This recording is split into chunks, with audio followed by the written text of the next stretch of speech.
I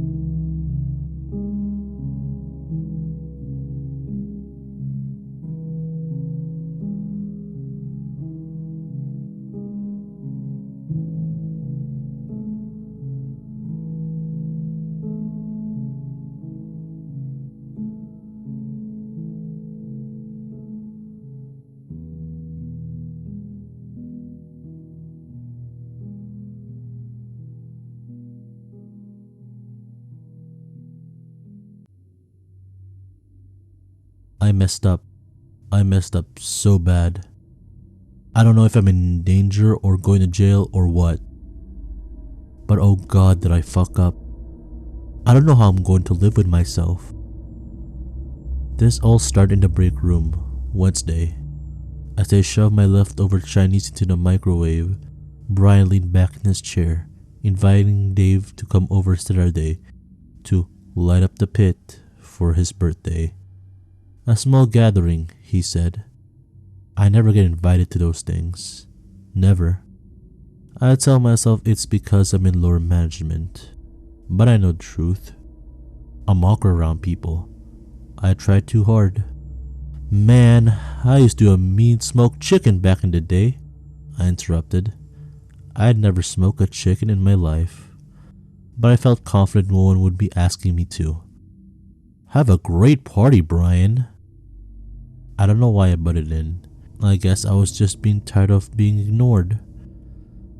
As I reached for the door, fried rice steaming, Brian invited me to the party. I stopped, hand just short of the knob, sure I misheard. I know it's dorky to admit, but I had to shove my grin down a couple notches to avoid looking like Patrick Bateman as I turned around and accepted. I still remember what I told him. Oh man, I'm great at gifts. I'll see you there. Stupid, stupid, stupid. In truth, I'm awful at gifts. I'd been sitting on my sunken couch looking around online for ideas for nearly an hour with no luck. Finally, I settled on a gag gift. Something that could be regifting amongst the cool guys in the office, occasion after occasion. I wasted another 15 minutes fantasizing about the guys passing the gift around and talking about how I started it all. How witty and funny I was. I could be an office legend. I know it's crude, but Brian had said it would be a small gathering. I figured a few guys from the office and maybe an old friend or two. I decided to take inspiration from my college days and scour the internet for a sex doll. I sucked my breath as I scrolled through the outrageous prices. Just as I was about to give up and go with the old-fashioned blow-up doll, I found a listing from Bad Dolls For You. And she was perfect. The doll's name was listed as Alice. The brief description under her name proclaimed, "A taste of Wonderland." I couldn't help but chuckle. Blonde hair, blue eyes, and just over $100 with overnight shipping included.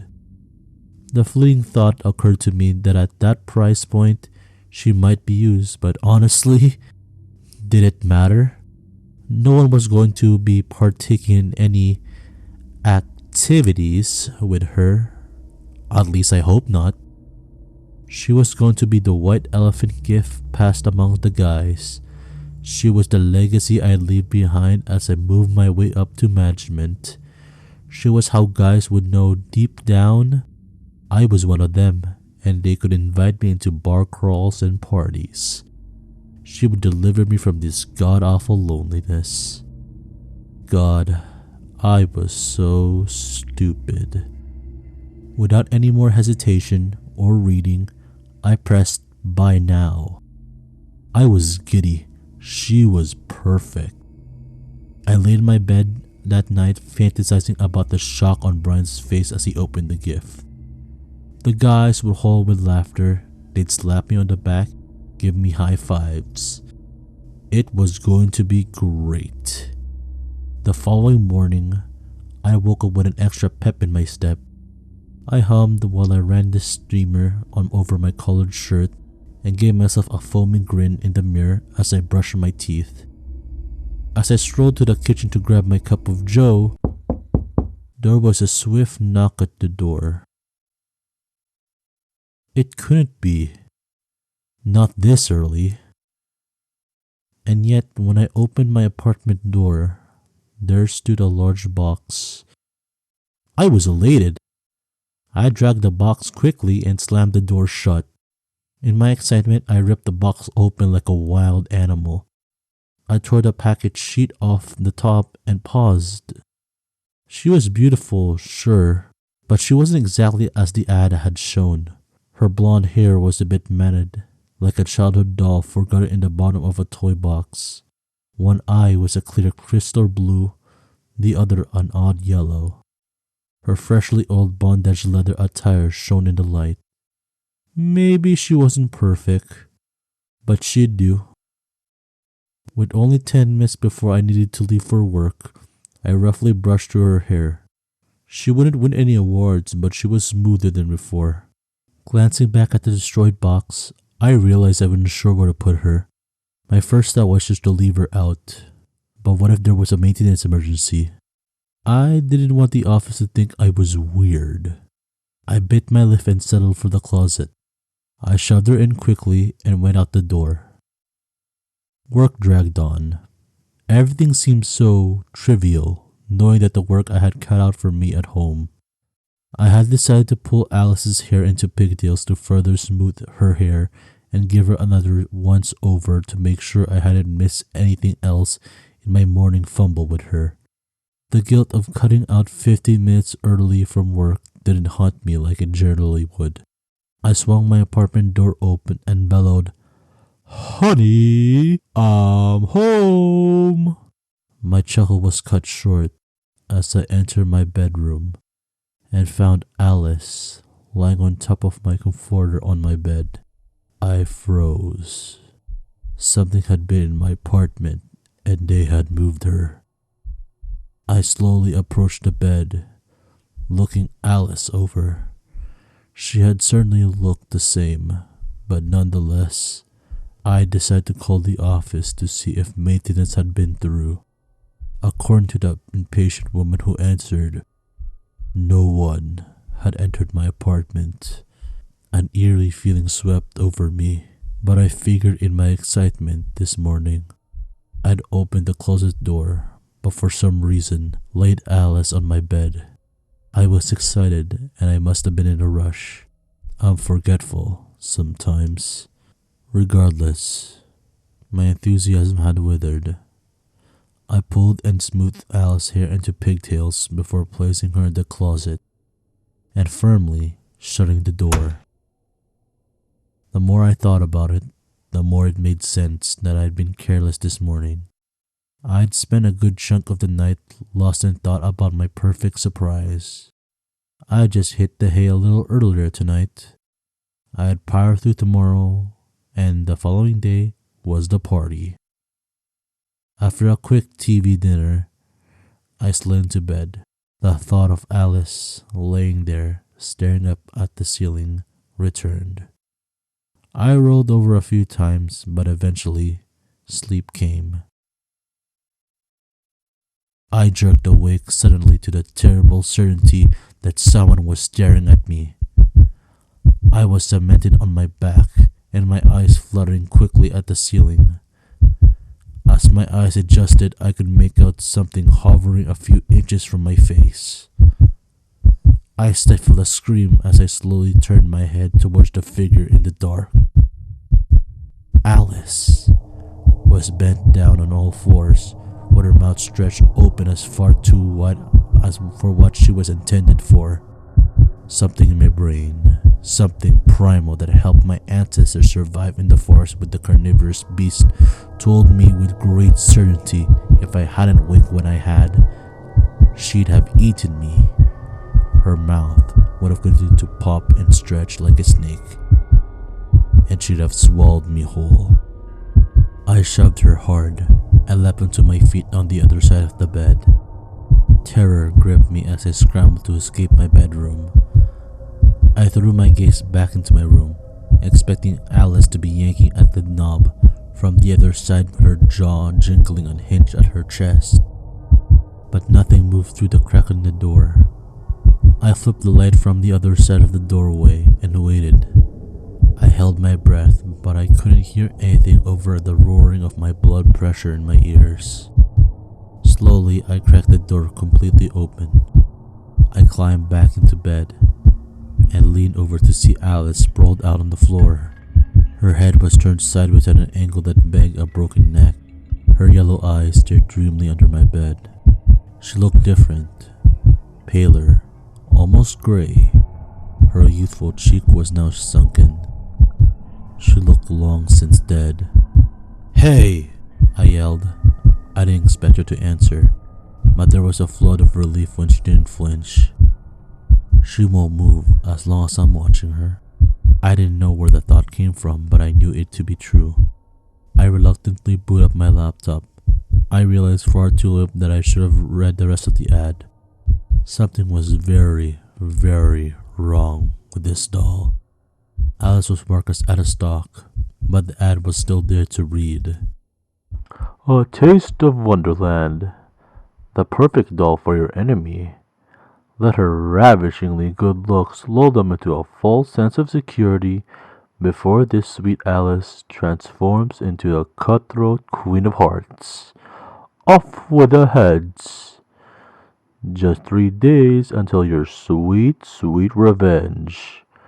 Alice will eliminate her owner on the 3rd day, so please make sure she had been gifted to the new owner before that time. We advise leaving no return address. This isn't a gift you want returned to you. Happy haunting." My stomach felt full of ice. I was going to die. This goddamn doll was going to kill me. I threw my laptop against the wall and sobbed. I went to the garage and grabbed some leftover cheap rope from my room and 2 old bike locks and went to work tying Alice up. I didn't know what I was going to do yet, but I couldn't risk her moving around anymore. I'd die of a heart attack before she'd even get the chance to kill me. Although at that moment, this might not be the worst way to go. "Off with the heads," flashed through my mind. Sleep didn't find me easy that night, but in the early hours of morning, I made a decision. I didn't want to die yet. I would go to work, keep up appearances, and on Saturday, I would give Brian the doll. At that morning, I was utterly distracted. Alice was bound on my couch, but the thought of not being able to see her worried me. At noon, I shut my office door. I jumped when my coworkers knocked and nearly vomited when the phone rang. At some point, I'd have to go home.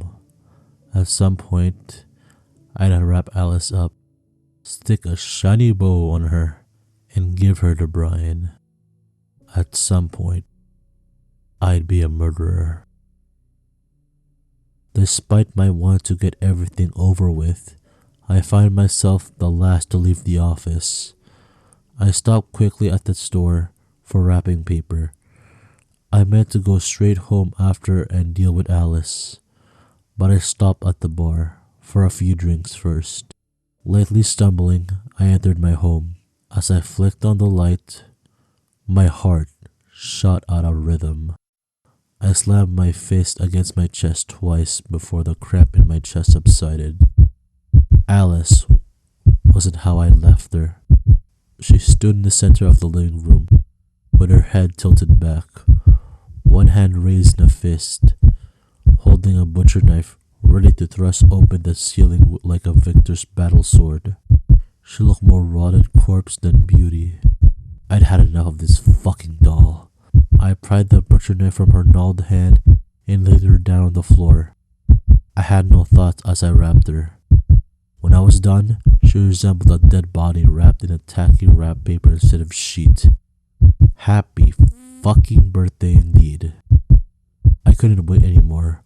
I couldn't risk her unwrapping herself.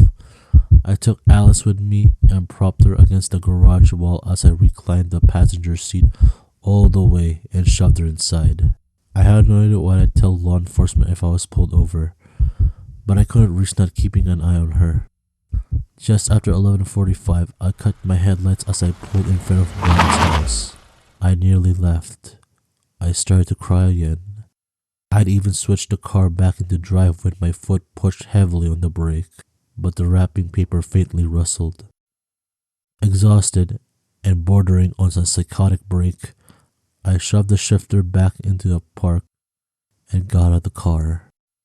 Carefully, quietly, I took Alice to the door. I rang the doorbell 4 times and ran to my car. My tires squealed as I tore away from the house, but just enough time to see Alice fall through the opening door. I didn't go to Brian's party. I couldn't. Guilt feasted on me through the weekend. I barely ate, barely slept. When I did, Alice was there, butcher knife in hand, rotted flashing from her jawline as she screamed in a dying animatronic voice. Off with their heads. Today is Monday. I'm sitting at my desk. We've been open for just over an hour. Brian hasn't showed up or called in. Just before I posted this, I went back and checked on Bad Dolls For You ad. I wanted to reread it to make sure I didn't miss anything. The ad had been updated. One left in stock. Order now.